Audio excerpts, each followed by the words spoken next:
Je n'aurais jamais cru que quelques jours passés dans la maison d'un ami puissent tout bouleverser.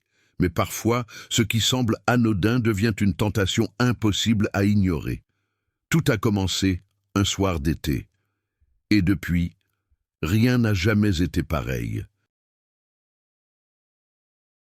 L'été s'ouvrait comme une page blanche, vaste et incertaine. J'avais terminé mes études, mais je n'avais pas encore trouvé ma place dans ce monde trop grand, trop bruyant. En attendant que mon appartement soit prêt, j'ai accepté l'hospitalité d'un ami.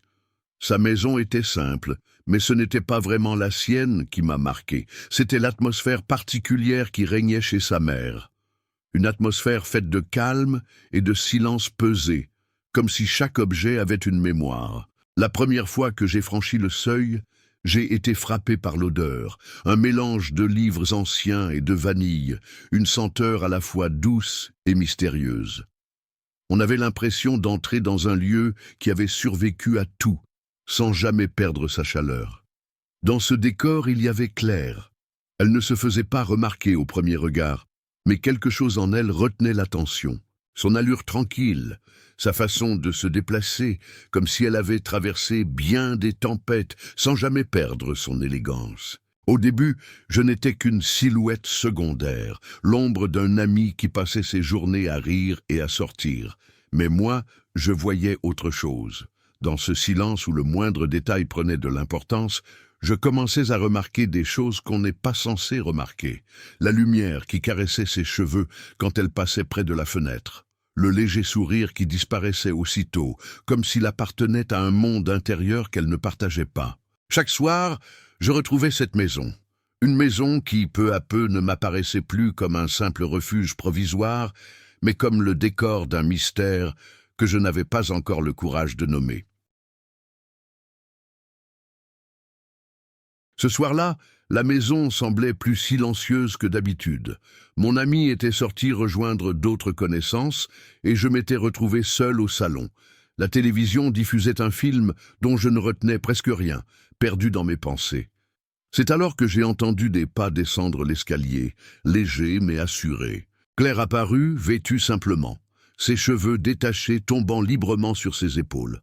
Elle n'avait rien de calculé, rien de préparé, et pourtant, dans cette simplicité, il y avait une force qui m'a figé. Elle croisa mon regard avant de détourner les yeux, comme si ce moment n'avait aucune importance. Mais pour moi, il marquait déjà un tournant. Elle s'installa à l'autre bout du canapé, une tasse de thé fumant entre ses mains. Le parfum délicat de lavande se mêla à l'odeur douce qui imprégnait déjà la maison. J'ai feint de consulter mon téléphone, incapable de soutenir trop longtemps sa présence. Pourtant, je sentais chaque geste, chaque mouvement de sa respiration. Nous avons échangé quelques mots, banals en apparence.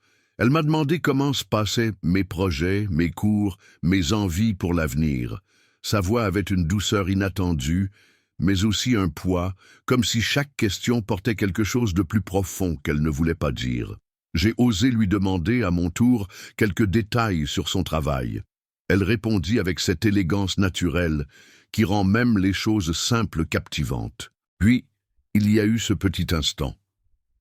Un geste anodin. Nos mains qui se sont frôlées en voulant saisir la télécommande posée entre nous. Ce n'était qu'un contact furtif, une seconde suspendue dans le temps. Pourtant, ce bref effleurement a tout changé. Le silence qui suivit n'était plus le même. Le film continuait, mais je ne voyais plus l'écran. Tout mon être était concentré sur cette sensation, ce trouble naissant que je n'avais pas prévu. Et dans ce silence nouveau, lourd et fragile à la fois, je savais déjà que rien ne serait plus vraiment anodin. Les jours suivants se sont déroulés comme une suite de coïncidences trop parfaites pour n'être que du hasard. Chaque matin, chaque après-midi, je croisais Claire quelque part dans la maison, dans le couloir, devant la bibliothèque, ou bien dans la cuisine où elle s'attardait à essuyer des verres qui n'avaient pas besoin de l'être. Ces moments, pourtant simples, devenaient des instants suspendus où le temps semblait ralentir. Nos conversations n'avaient rien d'extraordinaire, Elle me demandait ce que je lisais, je lui demandais si elle aimait encore ce qu'elle faisait, et nous échangions sur des détails sans importance. Mais derrière chaque mot, je sentais comme une seconde voix, invisible, qui parlait autrement. Ses yeux, surtout, ne disaient pas la même chose que ses phrases polies. Ils observaient, questionnaient, comme si elle cherchait à me voir au-delà des apparences. Je me surpris à changer ma routine pour être sûr de la croiser. Je traînais plus longtemps dans la cuisine, je choisissais le moment où je descendais au salon, je ralentissais mes pas dans le couloir. Je devenais attentif à des choses que je n'avais jamais remarquées avant. Le bruit léger de ses pas, le parfum discret qui semblait flotter après son passage, la manière dont elle repliait ses cheveux derrière son oreille lorsqu'elle parlait.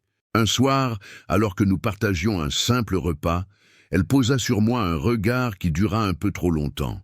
« Tu sembles différent de lui », dit-elle en parlant de son fils, mon ami.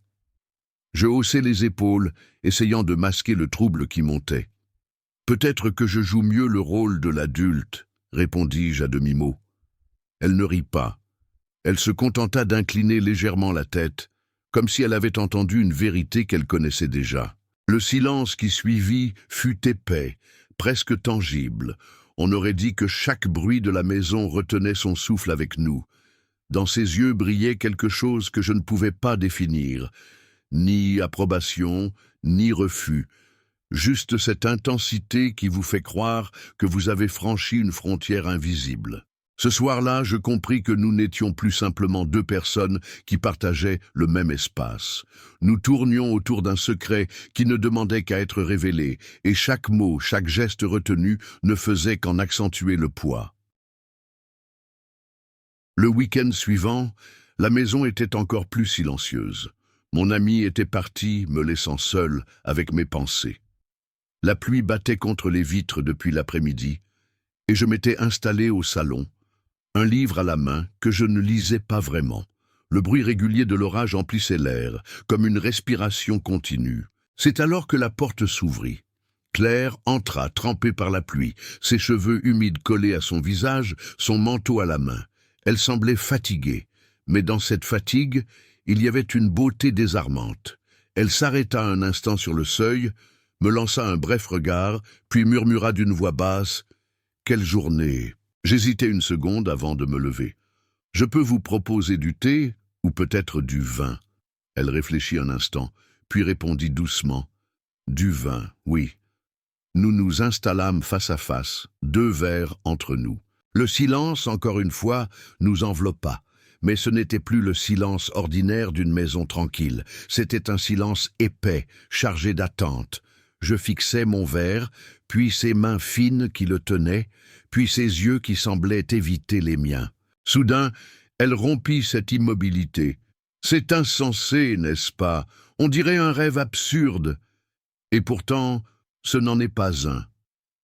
Sa voix tremblait légèrement, comme si chaque mot franchissait une barrière intérieure. Je sentis mon cœur battre plus vite, pris entre l'envie de parler et la peur de trop en dire. Je me penchai légèrement vers elle. « Alors, qu'est-ce qu'on fait ?» Elle ferma un instant les yeux, inspira profondément, puis répondit « Je ne veux pas, mais je ne peux plus prétendre que je ne sens rien. » Ces mots résonnèrent comme un coup de tonnerre plus fort que ceux dehors. Pas de geste précipité, pas d'élan interdit, seulement une vérité nue posée entre nous. Et dans ce salon éclairé par les éclairs, je compris que plus rien ne pourrait effacer ce qui venait d'être avoué. Les jours qui suivirent la nuit de pluie furent étrangement calmes. La maison semblait inchangée, et pourtant tout avait basculé. Chaque geste de Claire, chaque sourire discret, chaque regard évité ou retenu portait désormais un poids invisible. Je sentais en moi un mélange de crainte et de curiosité. Crainte de franchir des limites que je n'étais pas sûr d'exister. Curiosité de découvrir ce qui se cachait derrière ces silences et ces gestes mesurés. Elle, de son côté, semblait lutter contre ses propres émotions, parfois hésitantes, parfois audacieuses, mais toujours élégante dans sa retenue. Un après-midi, je la surpris dans la cuisine préparant un café. Je me suis arrêté à l'encadrement de la porte, incapable de parler, seulement à observer. Elle leva les yeux, croisa mon regard et, sans un mot, me fit un petit sourire. Un geste simple, mais chargé de sens. Je compris alors que nous partagions désormais quelque chose que nous ne pouvions pas nommer, mais que nous savions réel. Plus tard, dans le salon, elle posa un petit billet sur la table, une note écrite à la main, brève, mais pleine de confiance et de complicité. « Je sais ce que tu ressens. Je sais ce que je ressens. » Aucun mot d'amour explicite, seulement la reconnaissance d'un lien invisible, mais indéniable. Chaque journée était désormais un jeu subtil. Les silences devenaient des moments de tension, les gestes anodins, des signaux codés. Et moi, je me surprenais à anticiper ces moments, à chercher son regard, à écouter ses respirations, à sentir le parfum léger qui flottait après son passage. Il n'y avait pas de promesses, pas de gestes précipités, seulement l'attente partagée, le frisson de ce qui pourrait arriver et l'évidence d'une attraction que nous ne pouvions plus ignorer. Le retour de mon ami après son week-end introduisit une étrange normalité dans la maison. Tout semblait reprendre son cours, mais plus rien n'était comme avant. Chaque mouvement, chaque mot de Claire, chaque coin de cette maison désormais familière portait un double sens que seuls nos regards pouvaient déchiffrer. Je marchais dans les couloirs en essayant de ne rien laisser transparaître, mais il m'était impossible de ne pas noter les détails. La façon dont elle passait près de moi, le léger tremblement de ses mains quand elle portait un verre, le souffle qu'elle retenait quand nos yeux se croisaient. Tout était devenu un langage silencieux, codé, presque invisible aux autres. Même en sa présence, je sentais une distance, non physique, mais émotionnelle, comme un voile entre nous. Et pourtant, ce voile amplifiait chaque instant partagé. Un simple sourire pouvait durer des secondes interminables, et chaque silence devenait une conversation secrète. À mesure que les jours passaient, la tension ne diminuait pas. Elle se transformait en une sorte de rythme, une pulsation discrète mais constante qui me rappelait que nos sentiments, bien que non exprimés, existaient pleinement. Je compris alors que parfois, le poids du silence vaut mieux que 1000 paroles. Il révèle ce que l'on ressent sans jamais exposer ce qui pourrait être dangereux à dire. Et dans ce silence, nous apprenions à nous connaître, à sentir nos limites, à percevoir la fragilité de nos émotions, à reconnaître ce que nous pouvions partager sans rompre l'équilibre fragile qui existait encore entre nous. Une nuit, le jardin baignait sous une lumière douce, filtrée par la lune et les nuages.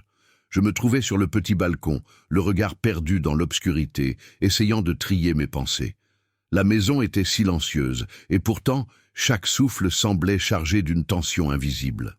Claire apparut doucement derrière moi. Son visage reflétait à la fois la détermination et la vulnérabilité que je commençais à connaître. Nous restâmes immobiles, simplement là, respirant le même air, échangeant un regard qui disait tout ce que les mots ne pouvaient pas. Elle brisa le silence. J'ai peur, peur de ce que je ressens et peur de ce que cela pourrait signifier. Sa voix tremblait légèrement, mais chaque mot était clair, vrai. Je sentis mon cœur se serrer. Moi aussi, murmurai-je presque imperceptiblement, incapable de formuler plus. Il n'y eut pas de geste précipité, juste une main qui effleura la mienne, testant le terrain, cherchant à comprendre si ce contact était réel ou simplement le fruit de notre imagination.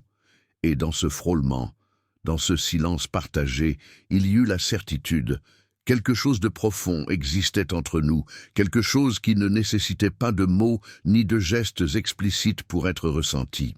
La nuit, les étoiles et la maison tout entière semblaient retenir leur souffle. Ce moment fut une confession silencieuse. Nous ne pouvions plus nier nos sentiments, mais nous n'avions pas besoin de tout définir. Le simple fait de partager ce frôlement, ce regard, ce souffle commun suffisait à changer notre monde. Quelques semaines plus tard, la maison avait changé sans que rien n'ait réellement changé. L'atmosphère était plus douce, plus apaisée, comme si chaque pièce avait absorbé nos silences et nos émotions partagées. Nous continuions nos routines quotidiennes, mais chaque geste, chaque regard avait désormais une nuance différente. Nous n'avions pas mis de mots sur ce qui nous liait, Pas de promesses, pas d'étiquettes, juste des moments simples. Cuisiner ensemble, rire de petites maladresses, écouter des vinyles anciens en s'installant confortablement dans le salon. Même ces gestes anodins étaient chargés d'un sens que seuls nous pouvions comprendre. Parfois, nous restions assis dans le jardin sous la lumière diffuse du soir à observer le monde autour de nous. Il n'était plus nécessaire de parler ou d'agir. Le simple fait de partager cet espace, ce souffle, ce calme, suffisait à sceller notre complicité. Et dans ce silence nouveau, nous avons appris que certaines connexions ne demandent pas de nom ni de définition. Elles existent, simplement, profondément, et elles suffisent à changer la perception que l'on a de tout ce qui nous entoure. La maison continuait de respirer avec nous, paisible et pleine de souvenirs silencieux, et je compris que parfois, le plus grand luxe est de pouvoir partager un espace, un moment, un silence, avec quelqu'un qui vous comprend sans que vous ayez à tout dire.